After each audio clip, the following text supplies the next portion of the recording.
정치평론가 이강윤의 오늘.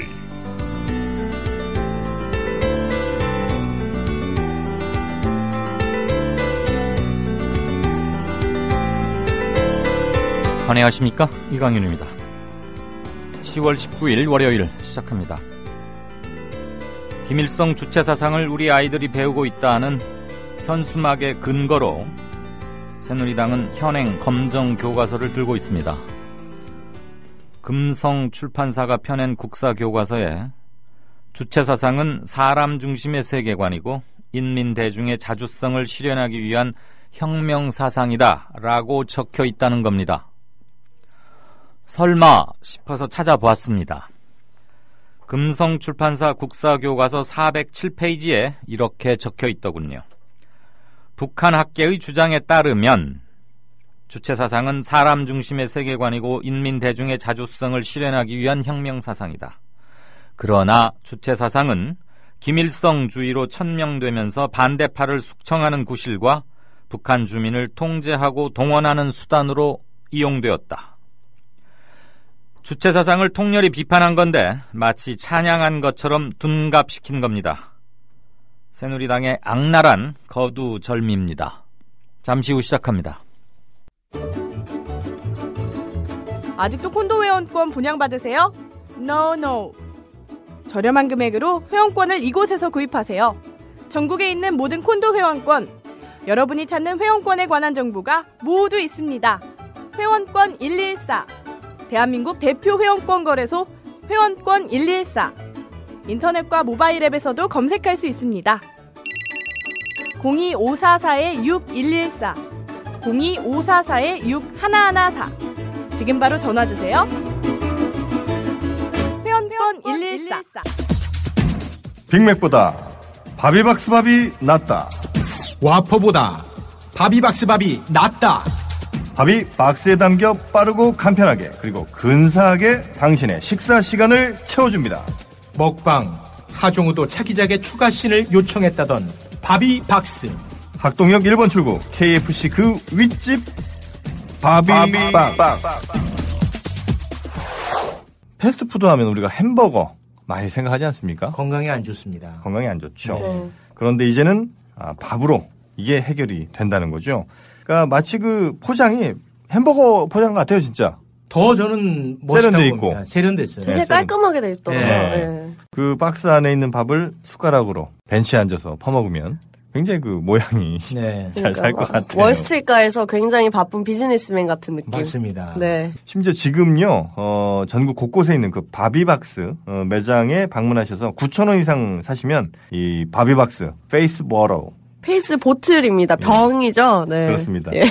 나는 페이스 벌을 왜 세우나 했지. 그러니까요. 발음 정확하게 해. 예. 네. 그리고 뭐 방문 후기 또 SNS에 올리면 아이패드, 디카 많은 상품들이 또 준비되고 있습니다.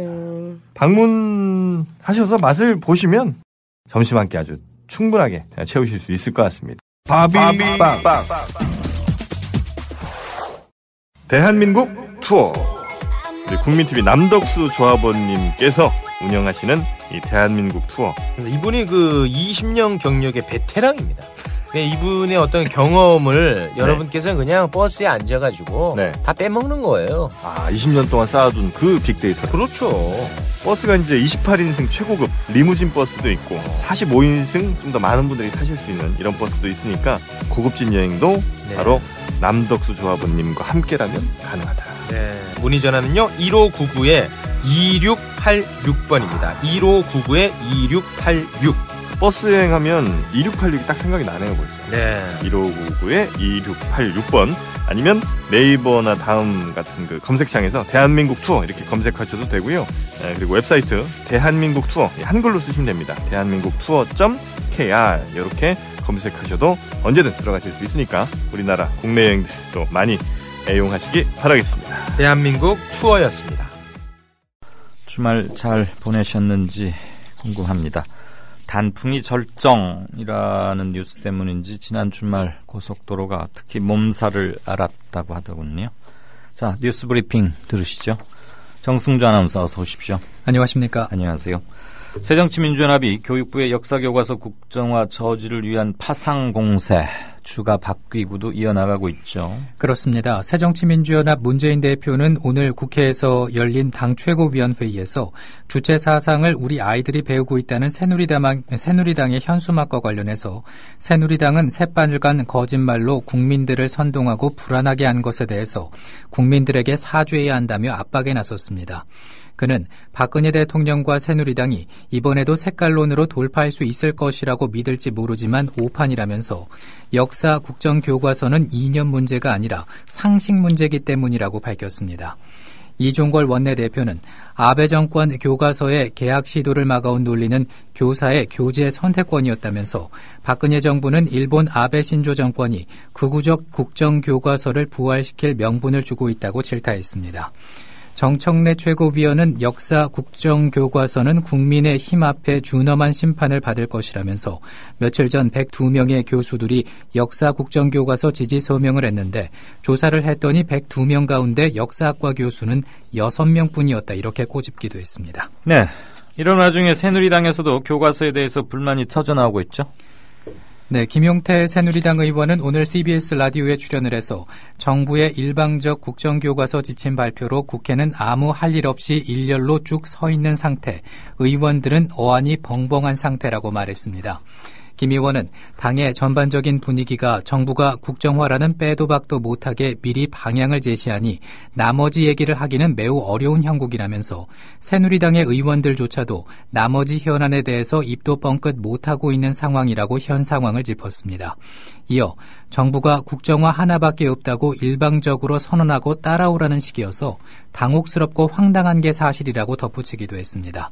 또 서울 같은 경우 30, 40대를 중심으로 새누리당이 역사교과서 국정화를 가지고 시간을 보내는 것을 두고 국정에 전부 인양했던 노동개혁 추진은 어디로 갔느냐는 말을 많이 한다면서 집권 세력으로서 무책임한 것 아니냐는 소리가 나온다며 20대 총선에서 수도권 악재가 걱정이 된다고 밝혔습니다. 네. 박정희 정권이 1970년대 처음으로 국정교과서를 제작하는 과정에서 유신체제 미화 내용을 멋대로 집어넣었다. 내 원고에 누군가가 손을 댔다. 이런 증언이 나왔죠. 그렇습니다. 중도 보수 성향의 역사학자인 한영우 서울대 명예교수는 17일 한겨레와의 전화통화에서 일제 식민사관을 답습한 기존의 거민정 역사교과서를 바로잡기 위한 교과서 개편 작업이 이루어지던 와중에 유신체제가 선포됐다면서 교과서 국정화가 발표된 이후 당시 문교부가 집필자들의 반대를 무릅쓰고 유신체제를 미화하는 내용을 포함하도록 했다고 밝혔습니다. 당시 근현대사 단원을 집필한 윤병석 인하대 명예교수도 새마을운동과 유신에 관한 긍정적 내용을 포함하라는 문교부의 요구를 거부하자 누군가 내 교과서 원고에 관련 내용을 써서 포함시켰다고 말했습니다. 3차 교육과정 때 만들어진 첫 번째 국정화 국사교과서 1974년판은 유신체제 미화 등의 이유로 유신교과서라는 낙인이 찍혀 있습니다. 두 사람의 증언은 국정교과서 내용이 정권 입맛에 따라 얼마든지 달라질 수 있음을 보여주는 사례로 볼 수 있습니다. 한 교수는 우리 아이들에게 식민사관을 극복한 올바른 역사를 가르치자는 열망으로 국정교과서 집필에 나섰지만은 유신체제 이후 교과서는 유신교과서로 낙인 찍히고 집필지는 어용학자가 되고 말았다면서 학문을 그만두고 싶을 정도로 힘든 시절을 보내기도 했다고 말했습니다. 그는 단일 교과서를 만든다는 것은 다양한 학설을 인정하는 민주국가에서 하나만 뽑아서 정설로 인정한다는 것인데 합의를 이루는 것이 불가능하다. 결국 이쪽 저쪽에서 비판을 받는 교과서가 될 것이고 교과서의 권위 자체가 떨어질 것이라고 우려했습니다. 네. 여야가 19대 마지막 이번 정기국회에서 본격적으로 내년도 예산안 심의 시작했죠. 그렇습니다. 오늘부터 각 상임위별로 예산안 예비심사가 시작됩니다. 올해 예산안 처리에서는 이미 불붙은 국정교과서 논란은 물론이고 재정 건전성 공방과 이에 따른 법인세 인상 문제, 노동개혁 5대 법안 등 여야 입장이 첨예하게 대립하는 사안들이 산적해 있습니다. 여기에 새정치연합 강동원 의원의 대선 부정개표 의혹 발언과 황교안 총리의 일본 자위대 파견 관련 발언 등을 놓고 여야 감정이 좋지 않은 상황이어서 예산 정국이 초반부터 순탄치 않을 거라는 전망입니다. 새정치민주연합은 국정교과서 발행체계 도입 예산 100억 원은 전액 삭감을 하겠다라는 입장이고, 새누리당은 야당이 저지할 경우에 예비비를 끌어쓰는 방식으로 우회할 수 있음을 내비쳤습니다. 예산안 심사 시작 전부터 교과서 문제로 첨예하게 맞서면서 여야 간 교과서 논쟁과 역사 전쟁이 예산 전국에도 재현될 것으로 보입니다. 네. 교과서에 이어서 동화책까지 좌편향되었다, 이런 주장이 제기됐고 있다고요? 그렇습니다. 지난 4월 13일에 자유경제원은 편향의 자유는 마음껏 누리는 동화책 시장이라는 주제로 18차 교육쟁점 연속 토론회를 개최했습니다. 자유경제원은 토론회 취지와 관련해서 가장 순수해야 할 동화책이 편향적으로 특정 이념과 가치관을 주입하는 경우가 많다면서, 이런 상황에서 독서 교육만 강조하다 보면 책을 읽으면 읽을수록 세상에 대한 왜곡된 가치관만 주입하게 된다며, 이것은 아이들에게 불량식품만 먹이는 것과 진배 없다고 주장했습니다. 재단법인 자유경제원은 전국경제인연합회 산하 자유기업센터가 모태인 보수 성향의 연구기관입니다. 이 기관은 우남 이승만 제자리 찾기 프로젝트 연속 토론회를 진행하면서 건국 대통령 이승만 띄우기에 나서왔고, 현재 역사교과서 국정화의 최전선에 서 있습니다. 이 단체 소속 전희경 자유경제원 사무총장은 새누리당 역사교과서 개선특별위원회 위원으로 참여하고 있고, 최근 텔레비전 토론 프로그램에도 출연을 하는 등 주가를 올리는 인물이기도 합니다. 또 15일 새누리당 의원총회 특강자로 나서기도 했습니다. 네. 자유경제원이 홈페이지에 게시한 보도자료와 자료집 등에 따르면 전희경 사무총장은 당시 토론회에서 정치적으로 좌편향된 사고를 깔고 있는 동화책들이 파고들기 시작을 했다며, 잘못 먹은 음식이 식중독을 일으키는 것처럼 어린 시절 잘못 읽은 한 권의 책이 인생의 좌표를 그르게 할 수도 있어서 불량식품보다 불량도서가 더 위험하다, 이렇게 말한 것으로 전해지고 있습니다. 불량식품보다 불량도서가 더 위험하다. 동화책까지 이제 시비의 전선을 넓히는군요. 예. 새누리당 김무성 대표가 새정년 문재인 대표에게 나의 아버지까지 거론한 것은 좀 무례한 거 아니냐, 이러면서 한마디 쏘아붙였네요. 예. 새누리당 김무성 대표는 오늘 오전 국회에서 열린 최고위원회의에서 야당은 친일, 독재, 미화 의도가 있다고 호도하는데 아직 지필진도 구성되지 않고 시작되기도 전에 국민을 속이고 하는 건 안 된다면서 이같이 말했습니다. 앞서 문 대표는 전날 정부 여당의 국정화 강행 드라이브를 비판하면서 결국은 그 두 분의 선대가 친일, 독재에 책임이 있는 분들이다 보니 그 후예들이 친일과 독재의 역사를 미화하고 정당화하려는 것이 이번 교과서 사태의 배경이고 발단이라고 주장을 한 바 있습니다. 김 대표는 역사교과서 좌편향은 노무현 정부 시절 역사교과서 거민정 체제가 도입되면서 불거졌고, 그때부터 사회 갈등과 분열이 더 심해져 오고 있다면서 지금 야당과 좌파가 대부분을 차지하는 역사학계가 단체 성명을 내고 시위를 하고 있는데, 이것이야말로 우리 사회의 다양성을 막는 획일적인 사고이자 자기들만 옳다는 폐쇄적 시각이라고 주장을 했습니다. 네. 안타까운 소식이네요. 세월호 희생자죠. 안산 단원고 2학년 정다혜 양. 그 아버지께서 대장암으로 투병하다 지난 주말 17일 토요일 사망했죠. 예.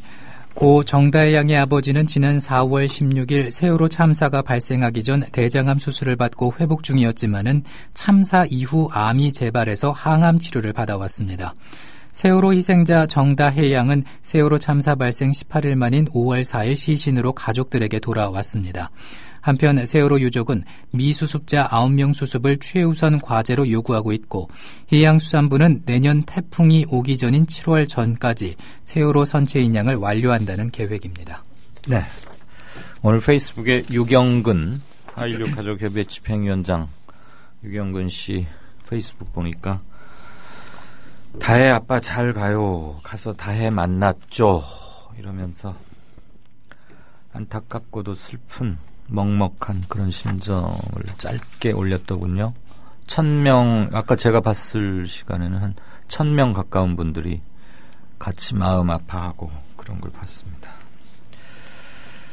자, 이른바 캔맘 사망 사건에 대해서 가해 학생들의 진술이 엇갈리고 있죠. 지난 주말부터 경찰에서 나온 얘기인데요. 예.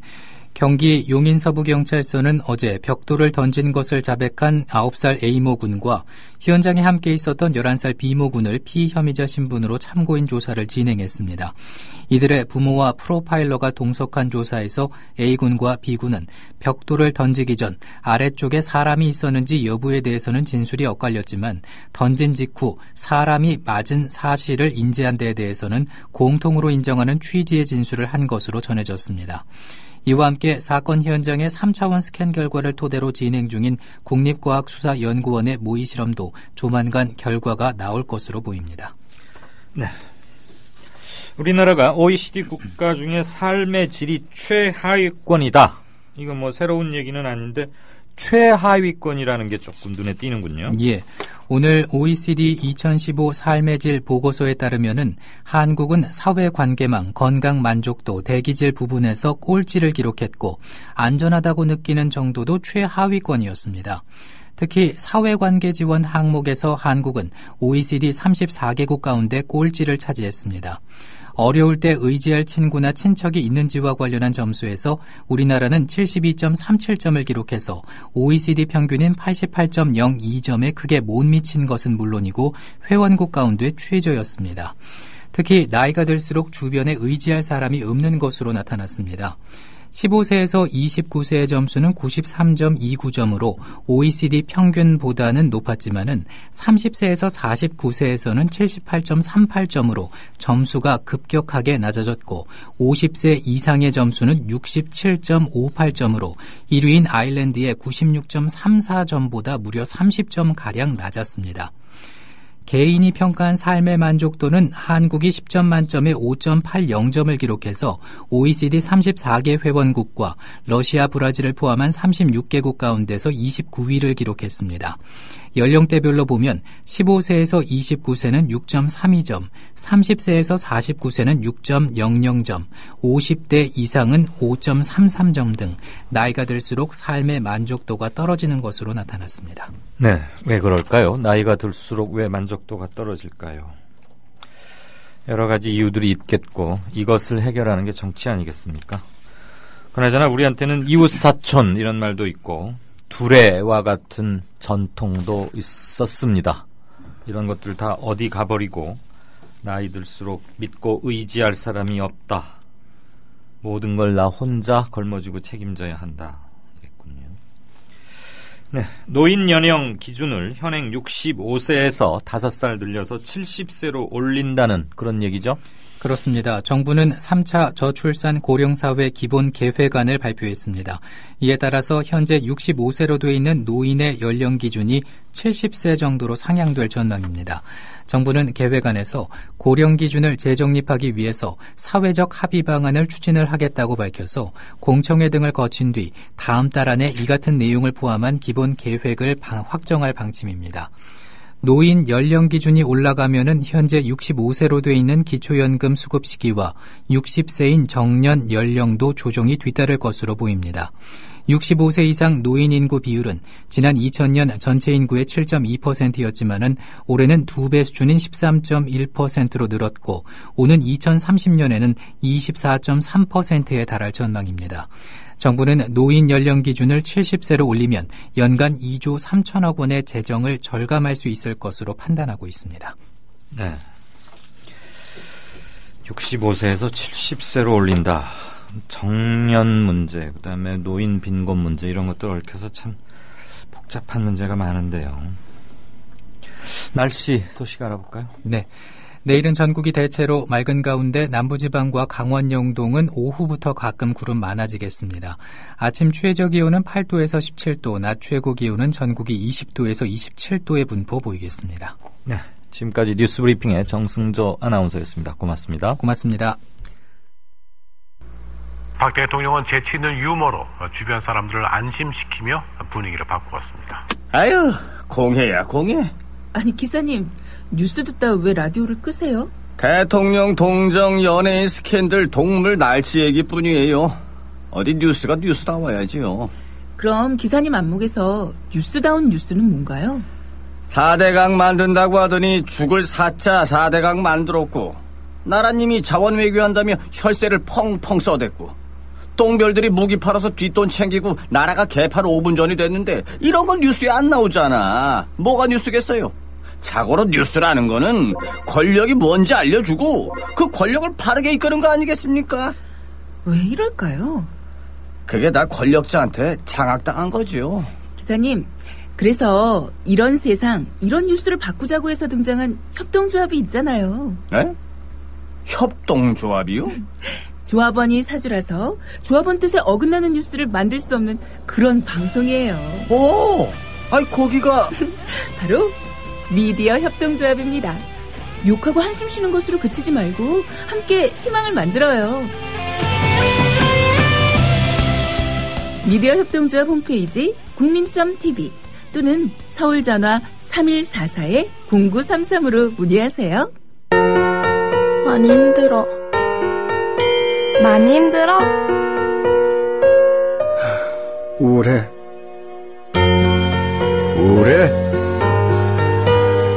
고민 있어요. 고민 있어요? 사랑의 물음표를 붙여주세요. 관심의 물음표를 붙여주세요. 힘들어하는 이들이 혼자가 아님을 알 수 있도록 지금 말을 걸어주세요. 당신의 물음표 하나가 생명을 살릴 수 있습니다. 공익광고협의회. 이강윤의 오늘. 이제는 정가 산책으로 함께합니다. 정치권 동향 생생하게 풀어드릴 분은요. 네, 한국일보 양정대 기자 안녕하세요. 네, 안녕하세요. 국토부 해수부 장관 바꿨고 외교안보 수석도 교체했지요. 차관들도 네네. 줄줄이 인사 막 뜨던데. 네네. 이 사람들 한 대여섯 달 일했습니까? 지금 국토교통부 장관하고 해수부 장관 이 사람들은 사실 올 초 장관 인선을 할 때 이미 뭐 연말 되면은 총선 나가려고 결국 들썩들썩 하지 않겠냐. 예. 1년도 장관 안 할 사람들 굳이 이렇게 장관을 인선을 하는 이유가 뭐냐. 네. 뭐 이런 논란들이 꽤 있었지 않습니까? 그렇죠. 그런데 예상대로 어쨌든 유기준 해양수산부 장관 그리고 유일호 국토교통부 장관 이 두 사람은 오늘 이제 장관직에서 물러나고 내년 총선 출마를 위해서 이제 본격적으로 나서게 됐습니다.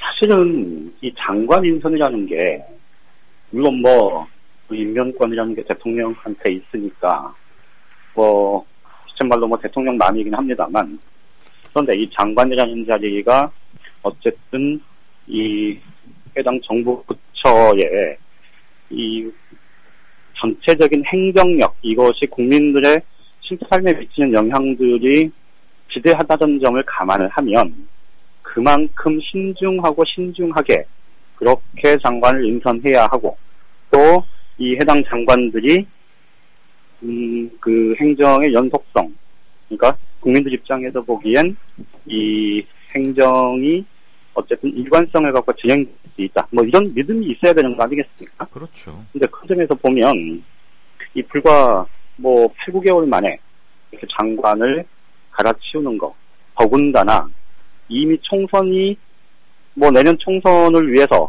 연말이면 출마할 거다라는 게 이미 뭐 예정에 돼 있었던 사람들을 굳이 이 8, 9개월 장관 시키려고 장관에 임명한 것 도대체 이게 좀 제대로 돌아가는 국정이냐 뭐 이런 지적을 뭐 저뿐만 아니고 선척동작은 누구나 할 수 있는 상황 아닌가 싶습니다. 예.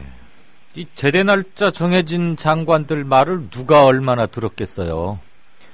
이 사람들 청와대에서 예. 이력 관리 해준 거 아닙니까? 장관 자리 하나 지냈다. 이거 간단한 이력은 아닌데 말이에요.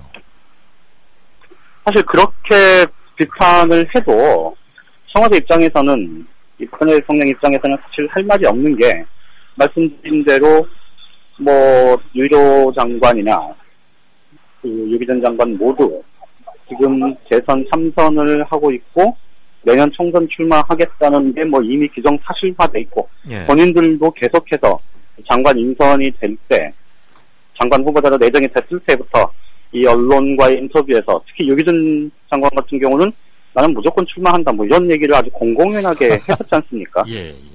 그러니까 이게 말씀하신 대로 뭐 유일호, 유기준 두 사람 모두 친박계 핵심으로 꼽힌 사람들 중에 한 명들인데 이렇게 보면 사실 대통령이 이 국민의 녹을 먹는 장관 자리를 사실은 측근 인사들 경력관리용으로 뭐 활용한 것 아니냐 이런 비판을 받아도 할 말이 없는 상황이라고 봐야 되겠죠. 예. 참 누구는 장관 한번 하려고 뭐 그렇게까지 해도 안 되고 누구는 7개월, 9개월, 10개월 기자회견 몇 번이나 했는지 모르겠네. 근데 이제 오늘 그 인사 중에서 사실은 장관 인사가 이제 뭐 비중 자체한테 장관 인사가 더 크긴 합니다만 외교안보 사실은 주철기 외교안보석의 교체 이 부분은 좀 꼼꼼하게 좀 살펴봐야 하고 오늘 주철기 수석을 이 교체한 것뿐만 아니고 다른 개각 요인들 중에서도 일단 그 총선 관리용, 그러니까 총선용 개각을 일부 한 것, 이게 이제 동시에 진행이 된 것에 대한 좀 정치적인 의미도 좀 따져봐야 될 것 같아요. 네. 지금 KFX 사업 관련해서 이번에 한미 정상회담에 이 국방부 장관이 수행을 뭐 아주 이례적으로 국방부 장관의 수행을 갖다가 결국은 이 그 핵심 기술 이전과 관련해서 미국 측으로부터 불가 통보를 아주 공식적으로 들은 자리 아니었습니까? 네. 이 KFX 사업과 관련해서 주철기 수석, 윤병세 외교부 장관, 한민국 국방부 장관, 이 외교안보 라인의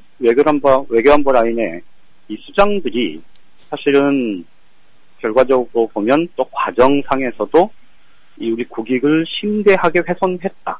뭐 이런 논란에 지금 휩싸여 있는 상황 아닙니까? 예. 그런 점에서 보면 이 주철기 수석의 교체는 뭐 경질이다 이렇게 이제 언론들이 대체로 평가를 하고 있는데요.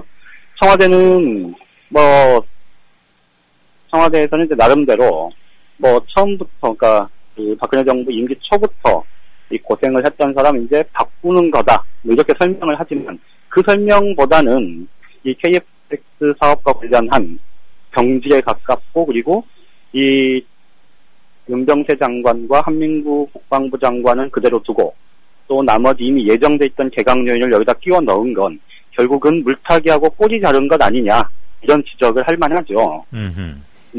그 논란을 어쨌든 다른 인사를 통해서 좀 해소하려고 했다. 뭐 가리려고 했다. 물타기 하려고 했다. 이런 비판을 받아도 뭐 싸지 않나 싶습니다. 꼬리 자르기와 물타기다. 확실하네요. 그렇죠. 그렇게 봐야 되지 않나 싶어요. 그 한국일보에도 그럼 그런 식으로 제목 뽑히는 겁니까? 내일 아침에? 뭐 그렇지 않을까요? 여기서는 말씀을 세게 잘 막 시원시원하게 하시고 한국일보 막상 지면은 좀 덜 시원해서 헷갈리신다 이런 청취자분들이 몇 분 계세요. 많지는 않고요.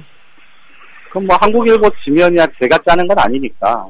당연히 이거 뭐 아시는 분은 아시겠습니다만 한국일보는 저 같은 생각을 갖고 있는 사람도 있고 또 전혀 다르게 생각하는 기자들도 있고 그것들이 충돌하면서 어쨌든 나름 조화를 가지면서 뭐 그렇게 흘러오고 있으니까요. 제 얘기가 100% 한국일보의 입장을 대변한다 뭐 이렇게 볼 수는 없는 거죠. 한국일보 주필 이상 주필의 말씀이었습니다. 자, 야권 소식 좀 봅시다. 문재인, 심상정, 천정배 교과서 연석회의 공동행동 이거 이제 드디어 결실을 일단 맺네요. 네, 일단 역사교과서 그 국정화 논란으로 해서 지금 야권이 공동행동의 틀을 이 연석회의 틀을 이제 본격적으로 가동을 하기 시작했고요. 이 지금 3만 명 서명운동을 지금 새정치민주연합이 시작을 했는데 이거를 정의당 그리고 무소속 천정배 의원 쪽 이렇게 3자가 공동으로 확대해서 함께 진행을 하자. 그리고 시민 불복종 운동을 전개하자. 이런 합의를 했고요. 여기에 이제 역사학계를 포함한 교육계, 시민사회단체들이 같이 연대하는 그런 움직임도 본격화하기로 했고, 이와 함께 이제 진실과 거짓이라는 체험관을 만들기로 했답니다. 이 진실과 거짓 체험관은 이 정부 여당이 국정교과서의 주요 근거로, 국정교과서를 추진하는 주요 근거로 드는 게 지금 현 역사교과서가 좌편향이다. 이런 주장을 하면서, 플래카드도 애들이 주체사상 배우고 또 이런 거 내걸고 있지 않습니까? 네. 이게 실제 맞는 거냐, 이런 거를 적극적으로 여론전을 펼치겠다. 이런 취지라고 봐야 될 것 같습니다. 예. 일단은 오늘은 이제 이 세 사람이 만나서 문재인 대표, 심상정 대표 그리고 천정대 의원 세 사람이 만나서 주로 이제 국정교과서 관련한 논의만 진행을 했다고 하는데요. 네. 어쨌든 이 3자가 현안을 통해서 이 야권이 공동 행동을 하고 대여 전선을 명확하게 긋다 보면 이게 이제 내년 총선이 다가오면 다가올수록 이 총선에서의 공동 행보도 자연스럽게 모색해 볼 수 있지 않겠느냐. 예. 그래서 야권연대의 이 후보 전술뿐만 아니고, 그러니까 후보를 내세운 뒤에 야권연대뿐만 아니고, 이 내용으로 실제로 야권이 좀 함께 갈 수 있는 그 여지를 만들어내면 내년 총선에서 실질적인 야권연대도 가능하지 않겠느냐. 이런 가능성 때문에 이 3자 회동이 조금 더 주목을 받는 측면이 있는데요. 네. 어쨌든 그 점은 여전히 열려 있다. 이렇게 보는 게 맞지 않을까 싶습니다. 천정배 의원은 계속 선은 긋고 있지만 불씨는 살려있는 쪽에 방점을 두고 싶으시다. 이 말씀이시죠? 그렇죠. 네네. 기왕이면 이거 지난 주말 이틀 동안 곳곳에서 교과서 관련 집회, 시위, 또 학생들이 나와서 참 진솔한 얘기들 많이 하던데 그 전에 3자가 이런 공동행동 구성하고 그런 자리에 나와서도 같이 인사하고 얘기하고 그랬으면 더 좋았겠건만 꼭 반박자식들 늦어요. 그렇긴 하네요. 예. 그나저나 오늘 전격적으로 후속들 마바박 임명해버리고 하는 거 보니까 당분간 또 개각이나 정부 주요 포스트 청와대 포함해서 바뀔 그런 것은 없어 보이죠? 아예 차관까지 작심하고 그냥 쭈루룩 순차 개각 요인이 분명하게 남아 있어서 12월 지금부터 한 2달 정도 계속 아마 어차피 예산안이 12월 2일 날 법정 처리 시한이 지금 12월 2일인데요. 예. 12월 2일 날 새 예산안이 처리되고 나면 최경환 경제부총리는 아마 사임을 하고 이제 총선 출마 쪽으로 가게 될 거고요. 예. 김희정 여성부 장관도 총선 출마 가능성 의지를 몇 번 보였기 때문에 아마 개각 요인은 충분히 더 있다. 그러니까 오늘 개각은 사실상 1차 개각이다. 이렇게 보는 게 맞을 것 같아요. 2차 제대자들 맞춰서 또 한 번 한다.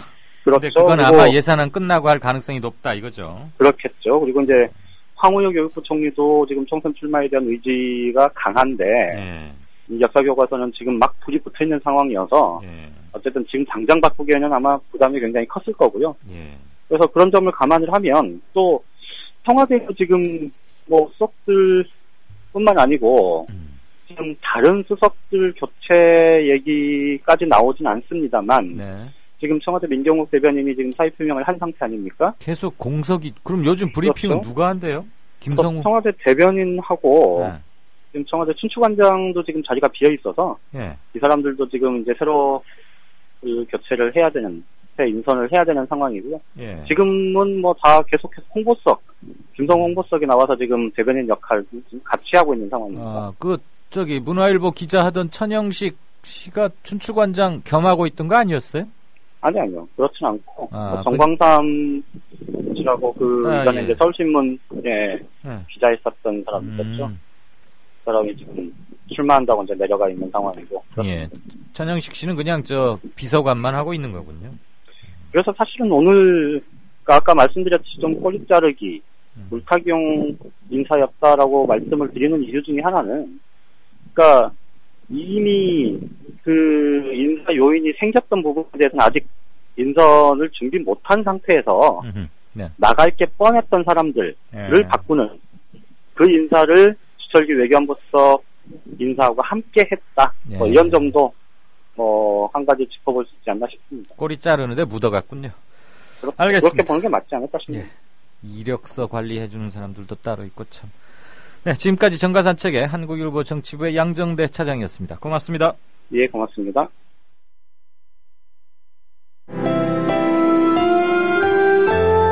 주장이 질서를 만나면 아름다워집니다.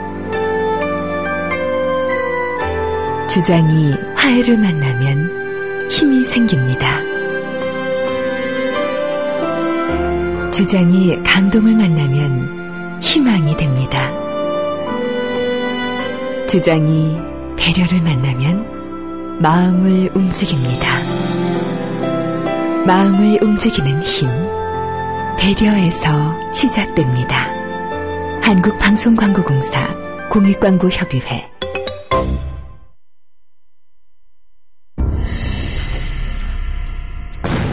조선일보가 일제에 벌이는 거룩한 전쟁에 참여하라고 해서 내 학도병으로 지원했다가 죽을 뻔했다우. 6.25 때 조선일보가 국군이 연전연승하고 있다고 해서 넋놓고 있었죠. 근데 밤새 인민군이 서울을 함락시키고 후퇴할 때는 남편을 잡아갔어요. 진작 피난할걸. 조선일보에서 외환 위기는 없다며 설레발 떨었는데 그걸 바보같이 믿었어요. 그래서 사업이 실패했습니다. TV조선에서 황선 신은미가 북한을 지상낙원이라고 했다는 보도를 보고 폭탄을 던졌어요. TV조선이 거짓 보도를 한 건데.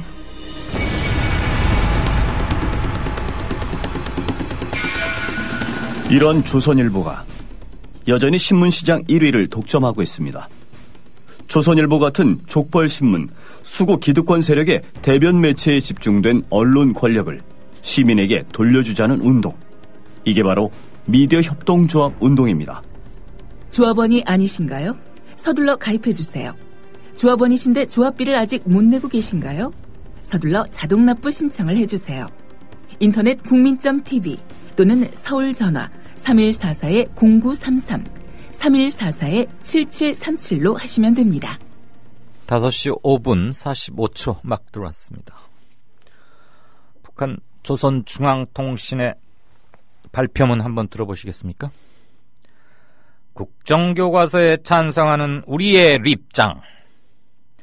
민족의 위대한領導자시며 존엄 높이 받들어 모실 경애하는 박근혜 최고 지도자 동지께서 얼마 전 역사교과서 국정화를 선포하시었다.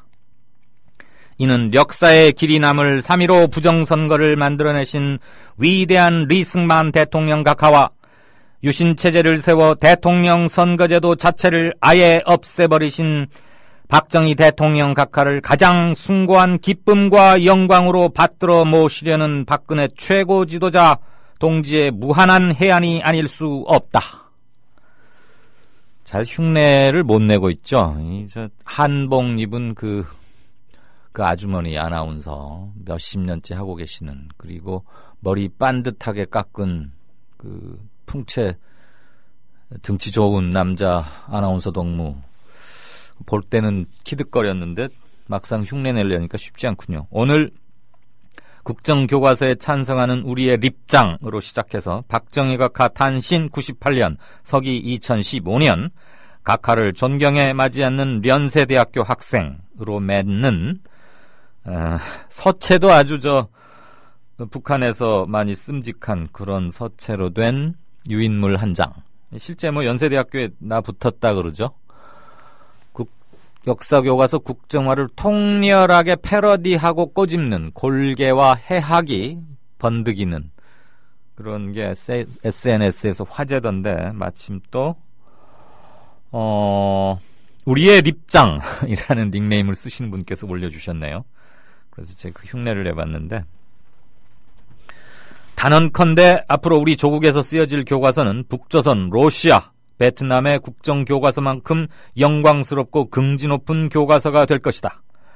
만일 좌파 세력들이 지금처럼 국정교과서를 비판하며 우리의 최고 존엄을 모독하는 처사를 계속한다면 치솟는 분노와 경천동지할 불벼락으로 본때를 보여줄 것이다. 네, 이렇게 맺고 있습니다. 한 번씩 읽어보시죠. 이런 골개와 해학도 좋습니다만 이렇게 하고 넘어가기에는 상황은 대단히 위중하고 중대한 선택의 기로 앞에 놓여 있습니다. 그냥 교과서로만 끝날 일이 아니기 때문이겠죠. 이 신이념 전쟁이 무엇을 목표로 하고 있고 최종 귀착점은 어디가 될지 어느 때보다 정신 바짝 차려야 합니다. 이와 관련해서 오늘 8시 반부터 10시 반까지 2시간 120분 동안 국민TV 긴급 대토론회를 한 번 더 만들었습니다. 교과서 국정화 그 이후 무엇이 문제이고 어떻게 대응해야 하느냐 이런 것을 주제로 정진우 정의당 의원 그리고 한상권 교수 이지은 교수 이준식 민문연의 연구위원 이렇게 네 분 모시고 제가 진행을 하게 됐습니다. 많이들 바쁘시겠지만 8시 반부터 2시간이면 한참 저녁 활동들 하실 텐데 많은 시청 부탁드립니다.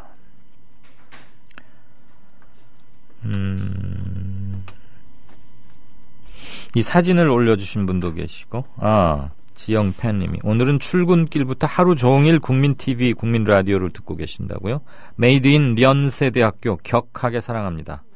이강윤 선생님 언제나 좋은 방송 감사드립니다. 예, 고맙습니다. 들어주셔서.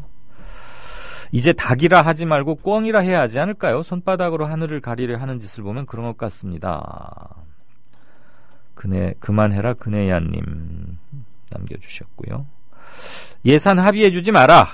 안 바쁜 벌꿀님 이렇게 야당에 주문했습니다. 슬픈 소식 한 가지 전하겠습니다. 조합원이 아닌 청취자분들께서는 굳이 저런 것까지 어나운스 해야 되나 싶긴 한데 굉장히 성실하고 겸손하고 그런 조합원으로 알려져 있습니다. 이재향 조합원님이 오늘 부친상을 당하셨군요. 발인은 내일 모레 수요일이고요. 부천 장례식장 5호 장례식장입니다. 고인의 안식과 명복을 빕니다. 편히 묘시기를요. 일주일에 1회 하는 뉴스K 정령 폐지인가요? 라고 동명천재단님이 물어주셨는데 네, 10월 지난 16일을 기점으로 데일리 그리고 라이브 뉴스 일단은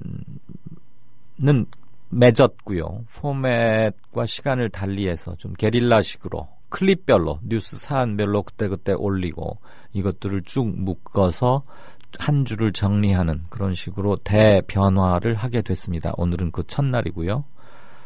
많은 모니터와 제안 그리고 살찌우게 하는 방안 이런 것들에 대해서 어느 때보다 긴밀한 상호 소통이 필요할 때라고 봅니다. 어느 루트로든 좋습니다. 견해들 많이 주십시오. 특히 쓴소리 기대하겠습니다. 이런 거 보강해달라 이런 거 써주시면 더욱 좋고요. 정해진 시간에 송출되는 게 아니어서 당분간 결집력이 좀 떨어지지 않을까 그것을 가장 우려하고 있고 그것을 두말할 필요가 없는 특종으로 메꾸자 이런 사기는 충천합니다. 두고 보자님 늘 다운받아서 듣다가 처음으로 시간 돼서 생방송을 듣네요. 그래서 기분이 좋아 인사드립니다. 아유 반갑습니다. 이강윤 앵커의 솔직한 말씀과 모습이 좋더라고요. 참기 힘든 일들이 너무 많이 일어나서 참 버겁네요. 그나마 이런 공간에서 마음 나눌 수 있는 게 참 다행입니다. 저희가 언제 뵌 적이 있나 보군요. 고맙습니다. 네. 국회의원과 장관 겸직 금지시키자. 지금 오늘 제대한 두 사람의 이력관리용, 경력관리용 9달짜리 장관들 새로 바꿔치는 거 보고서 주신 말씀 같고요. 페이스북에 어느 분께서 역사 교과서는 긴 호흡의 언론이다 라는 요지의 견해를 봤다. 100% 공감 가는 글이었다. 그 지적대로 역사 교과서 국정화는 언론사를 자신들 이익에 맞는 기준으로 좌편향이라면서 모두 없애고 공정 언론 만든다면서 국영 언론사 하나만 남겨두는 것처럼 되지 않을까 비슷하다고 본다라고 대단군님께서 교과서 파장이 언론 쪽으로 넘치지 않겠느냐 가지 않겠느냐라는 예측 겸 본인의 견해를 제시해 주셨습니다. 이렇게도 못할 것 없다고도 보여집니다. 한간에서는 이제 일본 자민당처럼 조금 보수 우익 쪽의 표가 좀 떨어지더라도 보수 계열의 연합을 통해서 일본 자민당처럼 반영구 집권의 길을 공고히 해나가는 거 아니냐, 뭐 이런 그 예측도 조심스럽게 제기되고 하더라고요. 그런 거 함부로 뭐 유포돼서는 안 된다고 보고 무슨 패배주의의 확산 차원에서 제가 드리는 말씀은 아니고요. 그런 견해도 있다. 참고들 하십시오라는 점에서 그냥 제가 들었던 말씀을 전했습니다. 두고보자님이 아주 중요한 말씀 한 번 더 해주셨네요. 오늘 첫 인사를 했는데 정치가 측근 경력관리의 장이고 아버지 제사상을 차리는 장이고 국민들 인식을 깨끗이 씻고 다시 칠하는, 그러니까 아마 이제 자기들 입맛대로 세탁하는 그런 장이냐, 섬뜩하다라고 하셨습니다. 문심천 연대 일단은 좋은데 똑바로 좀 하자, 그리고 분명히 하자라고 루키님. 앵커님, 게릴라 뉴스를 위한 텔레그램 채널도 알려주세요. 앵커님도 구독하고 계시죠? 예.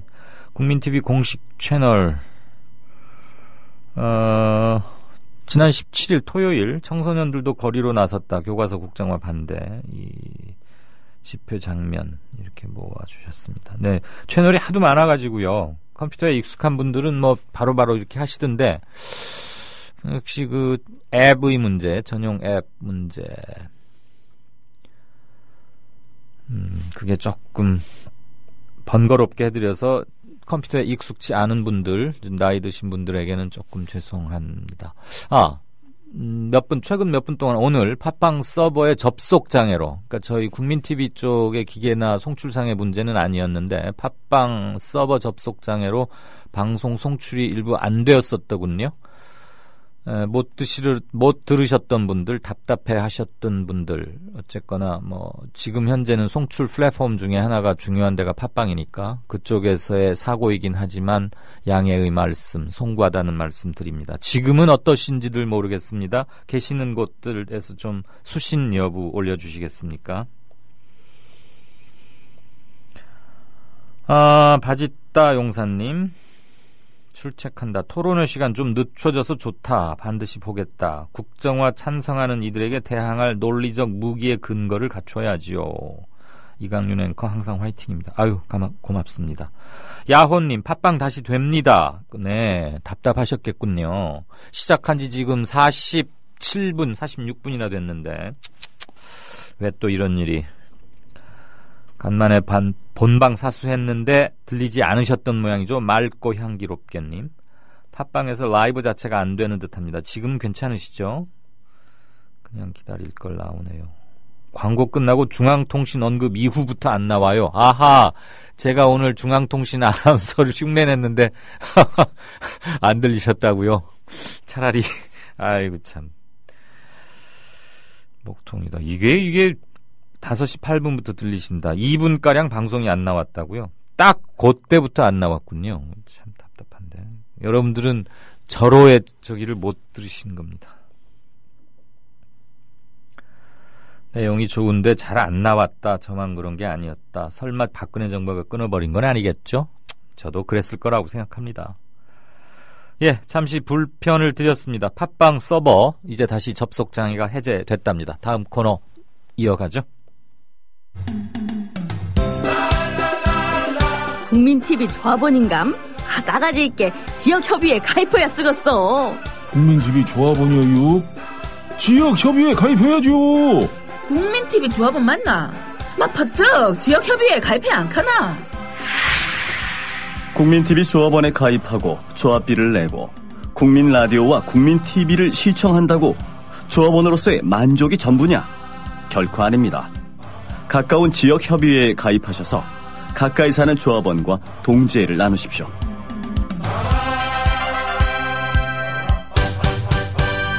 자세한 가입 안내는 미디어 협동조합 홈페이지 지역협의회 게시판을 참고하시면 됩니다.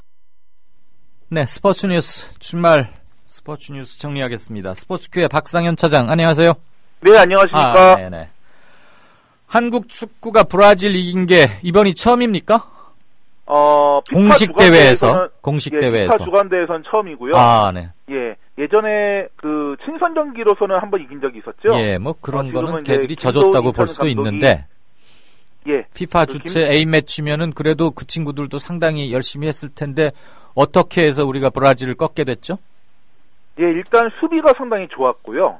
예, 수비가 흔히 말하는 이제 늪축구 뭐 이런 식으로 표현을 많이 하는데 브라질 같은 경우는 어제 같은 경우에 유효 슈팅, 그러니까 그 골문 안쪽으로 향하는 슈팅이 단 한 개밖에 없었습니다. 아하. 그 정도로 브라질의 그런 공격력을 상당히 잘 묶었고요. 뭐 특히 이제 얘기가 나오는 것이 이제 원맨 팀이 아니라 원팀이다. 뭐 이런 얘기가 나오고 있습니다. 네. 그 원맨 팀 얘기가 왜 나왔냐 하면은 그 잘 아시듯이 그 지금 현재 대표팀에 이승우라는 상당히 좋은 선수가 있지 않습니까? 예, 그 바르셀로나 FC에서 뛴다는. 예, 그렇습니다. 이제 조만간 B팀으로 이제 올라가게 되는데 네. 그 이승우 선수를 활용하는 너무 그런 집중적인 전술이 많았다. 뭐 그래서 이승우를 중심으로 하는 원맨 팀이다. 뭐 이렇게 얘기가 많이 나왔었습니다. 하지만 어제 같은 경우는 하나로 모두가 뭉치는 그런 경기를 펼쳤거든요. 네. 그래서 좋은 그런 결과를 얻은 것 같습니다. 이승우 선수도 어제 뛰긴 뛰었나요? 이승우 선수가 상당히 많은 좋은 활약을 해줬고요. 물론 이제 이승우 선수가 뭐 공격 포인트는 올리지 못했지만 흔히 말하는 이제 최전방 수비수라고 얘기를 하죠. 최전방부터 그 브라질의 공격을 막아내는 그런 희생정신까지 보여주면서 상당히 좋은 경기력을 보여줬습니다. 그 선수들을 비롯해서 아무튼 장 누구도 있고 몇 되던데 무럭무럭 커서 꼭 유명한 사람뿐만 아니라 여러 선수들이 고르게 발전해서 우리도 제발 월드컵 나가면 그 너무 경우의 수 좀 안 따졌으면 좋겠어요. 속 시원하게 좀 16강 정도는 쑥 올라가고 그래야지 뭐 다 이제 비기고 겨우 져놓고 뭐 상대팀 어떻게 되기만을 똥줄 타가면서 4년마다 그러는 거 아주 그 스트레스라고요. 네, 그 경우의 수라는 게 상당히 좀 재미있는데요. 재미있어요? 저는 짜증나던데. 예, 근데 그 경우의 수라는 게 상당히 좀 재미있는 게 예. 그 1차전과 2차전을 모두 이기지 않는 이상은 경우의 수는 언제든지 발생을 합니다. 예. 그렇기 때문에 그런 거는 어떻게 보면 한국 축구의 좀 숙명이라는 생각이 들고요. 예. 하지만 이번 월드컵에서 브라질을 먼저 꺾지 않았습니까? 네. 이제 그 다음에 이제 기니, 아프리카의 좀 다크호스라고 하는 기니와 붙게 되는데 그 기니까지 꺾게 되면은 역시 이제 남자 축구 사상 처음으로 피파 주간 대회에서 조별리그 1, 2차전을 모두 이기는 그런 첫 기록이 됩니다. 예. 뭐 물론 그렇게 되면 이제 경우의 수는 물론 따지지 않아도 되고요. 그렇죠. 그러니까 이제 이 친구들이 잘 커서 월드컵 같은 데 가서 그냥 1, 2차전 시원하게 이겨버렸으면 좋겠다. 그런 뜻입니다. 자, 어제 또 뭐 그 프로야구 준 플레이오프 있었죠? 네, 그렇습니다. 그 두산과 NC의 경기가 있었는데요.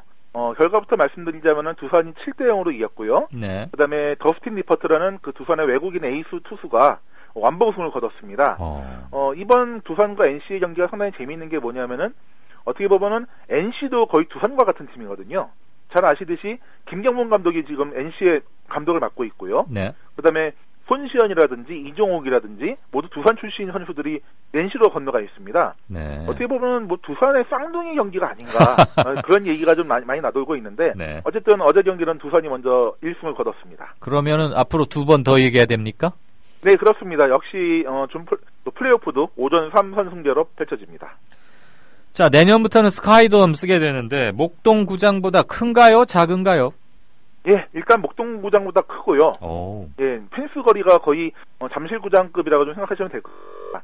그다음에 이제 아무래도 실내이다 보니까 바람의 영향을 전혀 받지 않죠. 네. 물론 이제 외야에서 내야로 불어오는 바람이 없고 또 반대로 내야에서 외야로 부는 바람이 없기 때문에 어떻게 보면은 바람을 타고 날아가는 그런 경우도 좀 없게 되겠죠. 그만큼 비거리가 좀 짧아질 수 있는 그런 스카이돔이 되겠습니다. 그러니까 뒷바람에 힘입어서 운 좋게 홈런 되는 경우는 없을 것이다. 이 얘기죠. 네, 그렇습니다. 그러면 스카이돔 그 높이가 얼마나 되는지 모르겠는데 위로 높이 쳐가지고 첨장에 맞으면 그 볼은 어떻게 처리해요? 예, 그런 경우에는 이제 로컬 룰이 좀 적용이 되는데요. 네. 이제 도쿄돔 같은 경우는 맞게 되면은 홈런으로 인정을 하고요. 와. 그다음에 지금 현재로서는 스카이돔은 워낙 높기 때문에 지금 로컬 룰을 안 만들었는데 아무래도 맞게 되면은 그것도 역시 홈런으로 인정을 해야 될 것 같습니다. 아니 외야 쪽 지붕을 맞추지 않고 한 투수쯤 위에 만약에 경우의 수로 어떻게 쳤는데 잘못 쳐가지고 또는 너무 힘이 좋아서 내야 천장을 맞췄다. 그것도 홈런으로 인정을 한대요?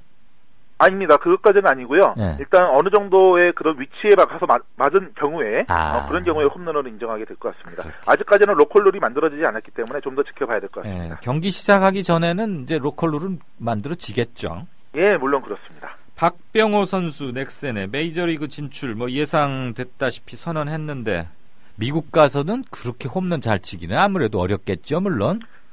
일단 강정호 선수의 예를 좀 보면 될 것 같은데요. 네. 강정호 선수가 물론 이제 10개를 훨씬 넘기는 그런 홈런을 치긴 했지만은 어쨌든 KBO 리그보다는 훨씬 적은 숫자의 홈런을 치지 않았습니까? 네. 제가 봤을 때는 박병호 선수 역시 20개 안팎으로 홈런을 친다면 상당히 대성공이라고 생각이 들고요. 15개에서 16개? 그 정도만 쳐도 데뷔 시즌에서는 좋은 성적이 될 것 같다 이렇게 생각이 듭니다. 국내에서 치는 거에 반 이하로 떨어질 것 같긴 하네요. 예, 일단 첫 번째 문제가 뭐냐면은 메이저리그라는 거는 휴식이 거의 없거든요.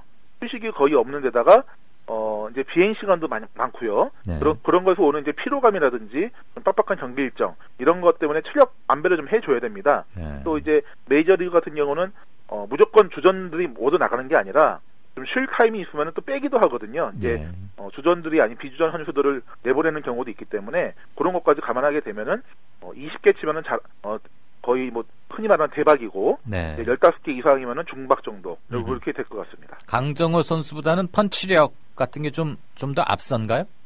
예, 박병호 선수가 강정호 선수보다는 훨씬 앞서고요. 네. 물론 이제 비거리도 물론 많이 날아갑니다. 목동구장이기 때문에 박병호 선수가 홈런을 친다 뭐 이런 얘기도 있는데 그것까지는 아닌 것 같고요. 일단 비거리가 워낙 많이 날아가는 선수이기 때문에 메이저리그에서도 상당히 통하는 홈런 타자다 이렇게 좀 생각을 해야 될 것 같습니다. 미국 메이저리그 뭐 양대리그도 있곤 합니다만 양대리그의 홈런 수위급 타자들은 1년에 대개 몇 개씩 펜스를 넘깁니까? 대략 예전에 이제 맥과이어라든지 세밍소서 같은 조금 약물의 힘을 좀 얻은 선수들의 시절이 있었죠. 네. 예, 그때는 뭐 이제 70개도 넘기고 했었는데요. 이제 지금은 이제 그런 게 워낙 잘 통제가 되다 보니까 30개 이상이면은 거의 홈런 타자 얘기를 많이 듣고 있고요. 40개 정도면은 거의 홈런왕에 가깝게 좀 갈 수 있다 이렇게 생각이 듭니다. 40개 안팎. 그렇다면 만약에 박병호 선수가 본인 희망대로 잘 진출을 해서 첫 해에 한 15개 정도만 넘겨도 이거 대단한 거겠네요. 예, 그렇습니다. 근데 홈런만 치지 않고 단타나 2루타 이런 것도 좀 쳐야 감독 눈에 들지 어쩌다 홈런 하나 치고 나머지 팀 기여도가 없으면은 출장 횟수 자체가 줄어들 거 아니겠어요? 예, 물론 그렇습니다. 뭐 메이저리그 타자들 가운데 타율이 뭐 2할 5푼 이면서도 홈런을 많이 치는 그런 타자도 있긴 있거든요. 네. 예, 그런 경우 같은 경우는 이제 워낙 펀치력이 좋고 또 해줄 때 해주는 그런 선수인 경우이고요. 네. 웬만하면은 뭐 주자가 나갔을 때 아니면은 어쨌든 나갈 수 있는 출루를 할 수 있는 그런 타자들을 많이 선호를 합니다. 네. 이 친구 걸음은 빠릅니까? 박병호 선수는 그렇게 빠르지는 않습니다. 그러면 잘못하면은 강정호 선수는 펀치력은 박병호보다 조금 떨어지는지는 몰라도 꼭 필요할 때 한 방씩 터트려주고 파이팅도 좋고 잘 달리고 그래서 잘 이렇게 데뷔 첫 해 잘 나가지 않았나. 지금 다쳐서 부상이 너무 안타깝긴 하지만 아무튼 뭐 잘들 했으면 좋겠습니다. 자, 이건 또 무슨 얘기입니까? 여자 대학 농구를 살려라. 지금 허덕거리고 있나요? 여자 대학 농구? 여자 대학 농구를 살린다기보다는 어쨌든 많이 죽어 있죠. 워낙 그 여자 대학 농구 자체가 그 기반이 없다고 하는 게 좀 맞는 표현일 것 같습니다. 네. 일단 남자와 좀 비교를 한다면은 남자는 무조건 대학을 간 다음에 프로에 진출하지 않습니까? 네네. 근데 이게 여자 농구 같은 경우는 그런 경우가 아닙니다. 예전부터 잘 아시겠지만 실업팀 여고와 그대로 이제 실업팀으로 넘어가는 경우가 많았거든요. 예. 예. 물론 이제 60년대 70년대는 뭐 숙명여대라든지 뭐 이화여대라든지 명지대라든지 이런 여자 대학 팀이 있었지만 그 실업팀으로 곧바로 넘어가는 경우가 많았기 때문에 거의 고사가 된 거죠. 그래서 거의 없다시피 했다라는 표현이 좀 맞을 것 같고요. 네. 하지만 이제 여자 대학 농구 리그가 이제 생겨나면서 이제 용인대라든지 광주대라든지 이런 수원대라든지 좋은 대학이 생겨났기 때문에 최근에는 이제 대학을 거쳐서 가는 프로에 가는 그런 경우도 좀 많아지고 있습니다. 알겠습니다. 자, 오늘도 스포츠 뉴스 전해주셔서 고맙습니다. 스포츠교회 네, 박상현 감사합니다. 차장 고맙습니다. 잘 들었어요. 네, 감사합니다. 네. 월간 다운로드 수 1000만, 팟캐스트계의 에이스 국민 라디오가 광고주를 찾습니다. 직접 찾아서 선택해 듣는 방송, 청취 몰입도가 높은 방송, 지상파 케이블 광고와 차원이 다릅니다. 부담 없는 가격, 소비자의 열띤 반응, 전혀 다른 광고의 블루오션을 경험해 보십시오. 국민라디오 @gmail.com으로 문의해 주시면 상세히 안내해 드리겠습니다.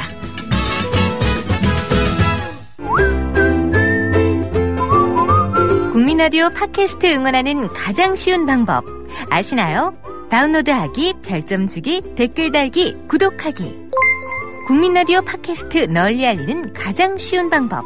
다운로드하기, 별점 주기, 댓글 달기, 구독하기. 기억하세요. 다운로드하기, 별점 주기, 댓글 달기, 구독하기. 지금 여러분께서는 정치평론가 이강윤이 진행하는 이강윤의 오늘을 듣고 계십니다. 이강윤의 오늘은 팟캐스트 포털 팟빵에서 다시 들으실 수 있습니다. 의견과 건의가 있으시면 게시판에 남겨주세요. 염영철 환경운동연합 사무총장 연결돼 있습니까? 네, 안녕하세요. 네, 안녕하십니까, 염 사무총장님. 예, 전화가 반갑습니다. 막 끊어져가지고 약간 긴장했습니다. 예, 반갑습니다. 네, 고맙습니다. 자, 전국적으로 가뭄 비상입니다. 이 말 나온 지 한 달 넘었습니다. 기상 전문가들 최소한 내년 봄까지 이렇게 가뭄이 심해질 수도 있다, 이런 아찔한 전망도 내놓고 있습니다. 환경운동연합 자연재해다 뭐다 가뭄 이런 쪽에 공부도 많이 하고 자료도 많이 모으고 계시죠? 어떻게 보고 있나요? 그럼요. 저희 하는 일이 그건데요. 네. 그러니까 지금 기상 전문가들이 예측한 것처럼 내년까지 큰 비가 오지 않을 가능성이 높고 내년 정도가 아니라 그 이후까지도 비슷한 증상이 연장될 수도 있습니다. 네. 그동안 그 환경 진영에서 또 많은 과학자들이 경고하고 우려했던 기후 변화의 결과라고 볼 수 있거든요. 네. 그렇기 때문에 더 극단적인 상황도 충분히 올 수 있습니다. 이게 그냥 어쩌다가 뭐 몇십 년 만에 가뭄하고서 큰 비 한번 내리면 해결될 그게 아니고 한반도 대가뭄, 대재앙의 시작이 될지도 모른다. 그러니까 단단히 마음 먹고 대비책, 해결책 이런 것들 제대로 늘 해오던 대로 하지 말고 제대로 해야 한다. 이렇게 긴장해야 되겠네요. 그럼요. 이걸 굉장히 심각한 징조로 이해하고 전체 국가의 어떤 시스템, 물관리 시스템에 대해서 정비하는 계기로 삼아야 될 것입니다. 그러면 그 뭐 심각하다 뭐 이렇게만 하지 말고 지금 가뭄 피해가 어느 정도 수치인지 어느 정도 수준인지 수치나 통계 이렇게 하면 우리가 좀 더 피부에 와닿을 것 같아요. 예, 지금 충청 서부 지역인 그 보령시를 중심으로 해서 인근인 서산과 태안 같은 경우가 일상적인 생활 용수의 공급이 20% 정도 지금 줄여서 되고 있습니다. 결과적으로는 하루에 몇 시간 정도씩 단수가 지금 이루어지고 있다는 것이고요.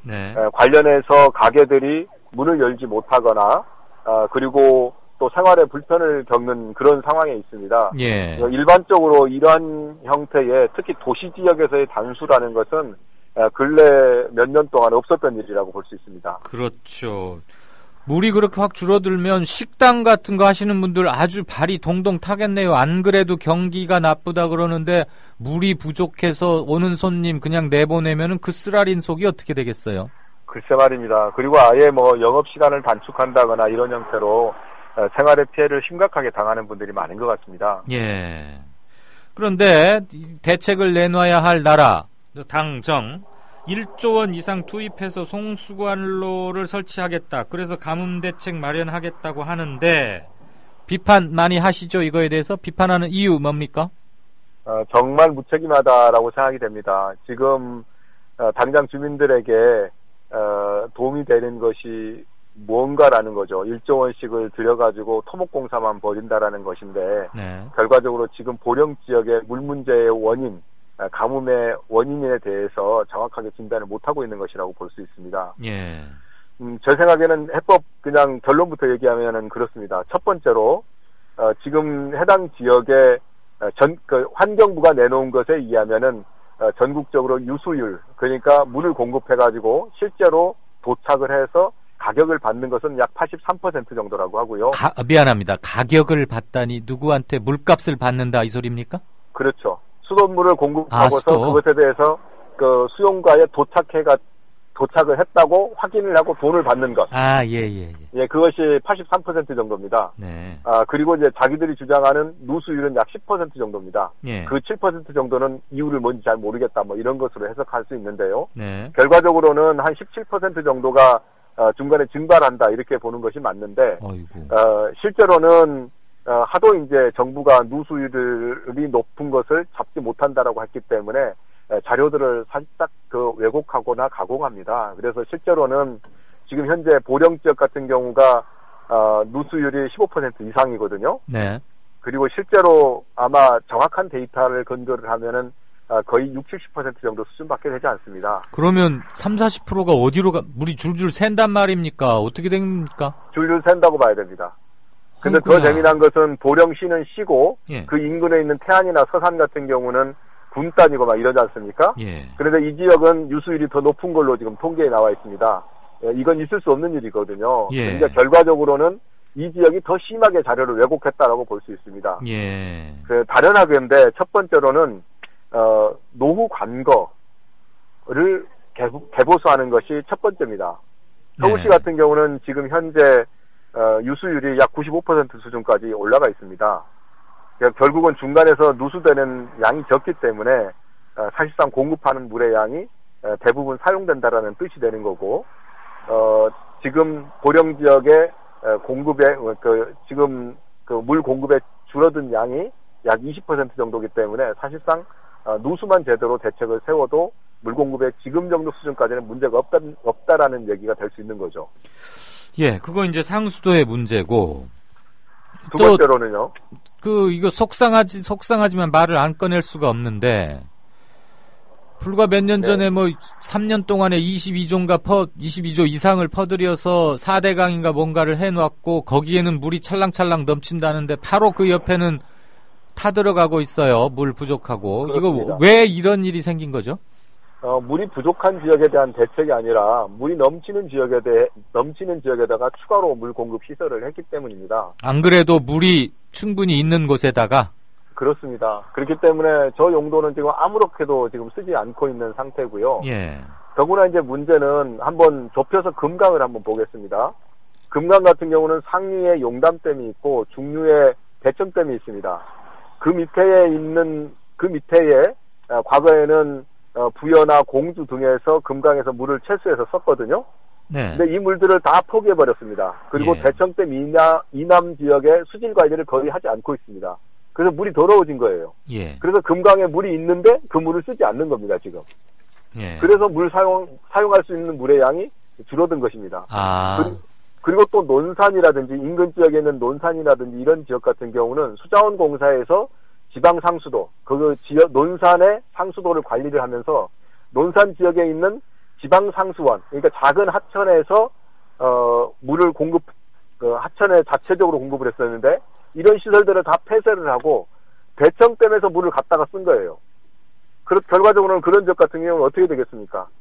결과적으로는 대청댐에 물이 부족하게 된 상태를 불러오게 됐던 것이고 대청댐에 물이 부족하니까 이제 보령에 대해서는 물을 줄 수 없는 상황이 된 거죠.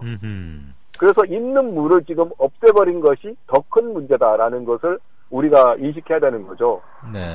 그 다음에 또 있습니다. 아까 금강에 대청댐이 있고 용담댐이 있다고 그랬잖아요.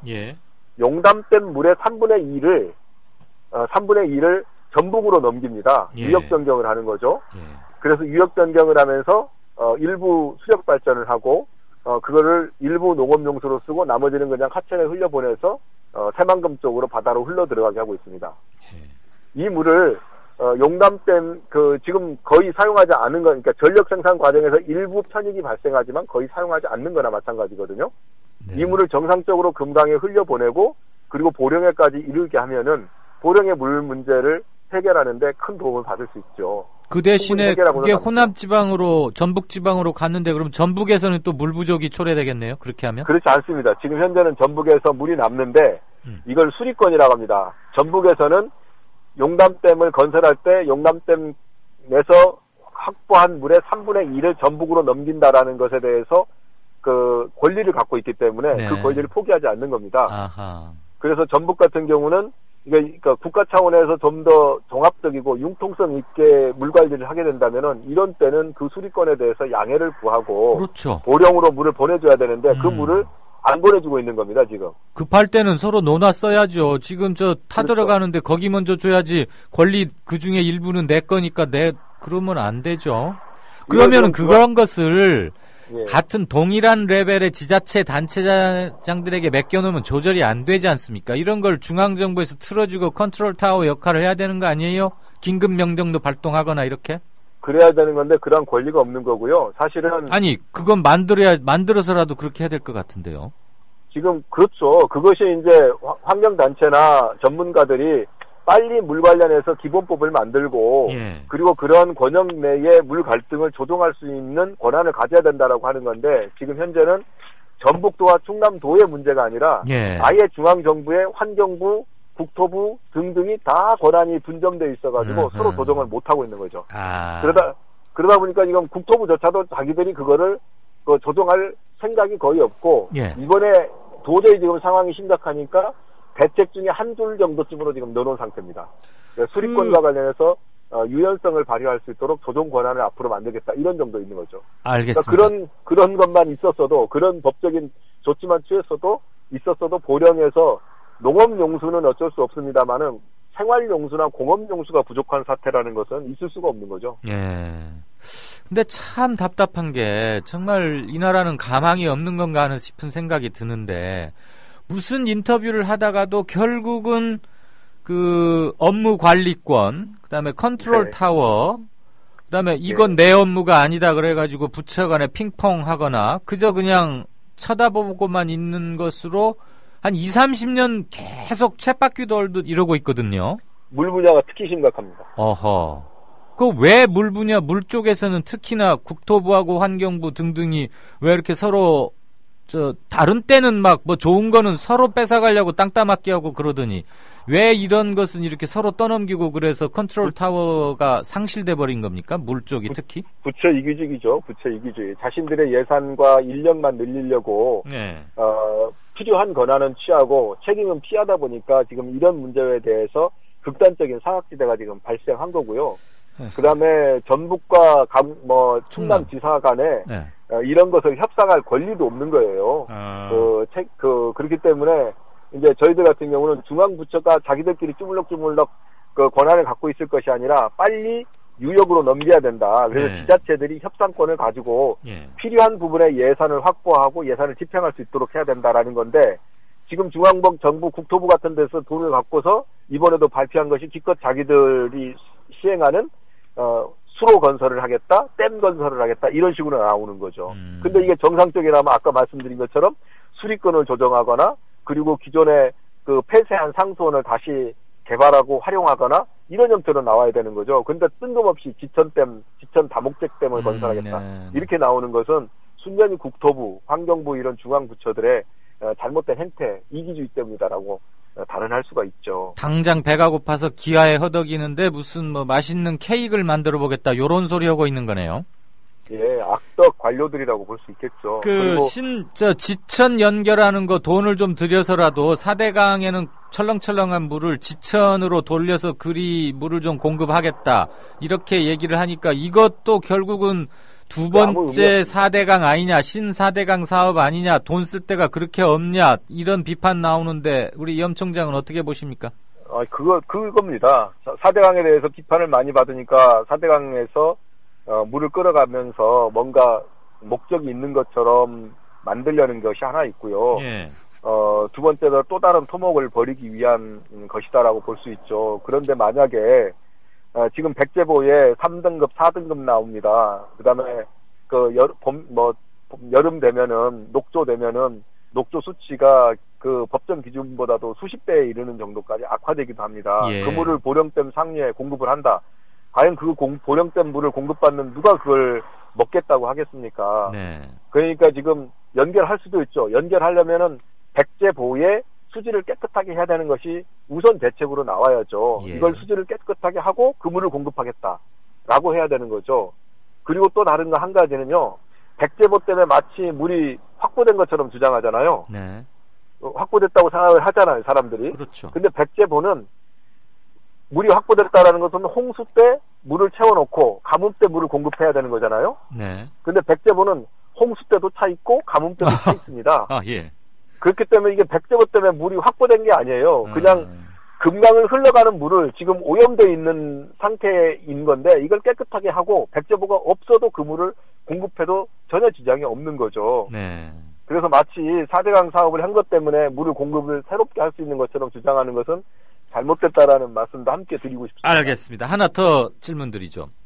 지천 지류 연결 사업 하면 네. 돈을 좀 들여서라도 예. 가뭄이 근본적으로 해결될 수 있습니까? 해결 안 됩니다. 지금 한번 생각해 보십시오. 지금 보령댐에서 문제가 되는 것은 생활용수, 공업용수죠. 네. 공업용수나 생활용수를 그 물을 마실 수 없다라는데 문제가 있는 거고요. 다른 한편으로 지금 제가 지금까지 이때까지 설명한 것은 생활용수, 공업용수에 대한 건데 예. 농업용수 얘기는 아직 하지 않았습니다. 예. 농업용수는 또 구조가 다릅니다. 농업용수는 지금 현재 많은 부분에서 지하수를 활용하고 있는데 평상시에 지하수를 너무 남용하기 때문에 막상 가뭄이 들면은 물이 안 나오는 겁니다. 그래서 평상시에 지하수의 수위를 관리할 수 있도록 해야지 되는 거고 그리고 비상시에 지하수를 사용할 수 있도록 전체적인 종합적인 계획이 필요한 겁니다. 근데 이걸 평상시에 아무런 대책 없이 하다가 지금 상태는 지하수도 쓸 수 없는 상태가 된 거거든요. 아이고, 이거 들을수록 문제가 더 심각하고 첩첩산중입니다. 사실은 원칙만 세우고 제대로 체계적으로 관리하면 전혀 어려운 문제가 아니고 물 흐르듯이 순리적으로 해결할 수가 있는데 온갖 토목공사와 이권, 부채 이기주의가 범벅이 되다 보니까 계속 지금 엉뚱한 쪽에서 해법을 찾고 있는 겁니다. 알겠습니다. 이거는 한 번의 인터뷰로 될 일이 아니고 다시 한번 해야 되겠습니다. 들을수록 뭐가 풀리거나 시원해지거나 알아지는 게 아니고 답답함과 궁금함이 더 커지니까 오늘은 인터뷰 일부로 하십시다. 염홍철 총장님 괜찮습니까? 예, 저야 좋죠. 예. 청취자 여러분들께도 약속을 드리겠습니다. 궁금함이 남는 인터뷰여서야 되겠습니까? 다시 한번 조만간 빠른 시간에 연결하겠습니다. 바쁜데 전화 인터뷰 고맙습니다. 네, 고맙습니다. 네, 청취자 여러분 어떻게 들으셨습니까? 한 주의 첫 월요일 10월 19일이었습니다. 오늘 준비한 순서는 여기까지입니다. 들어주셔서 대단히 감사합니다. 내일 뵙겠습니다.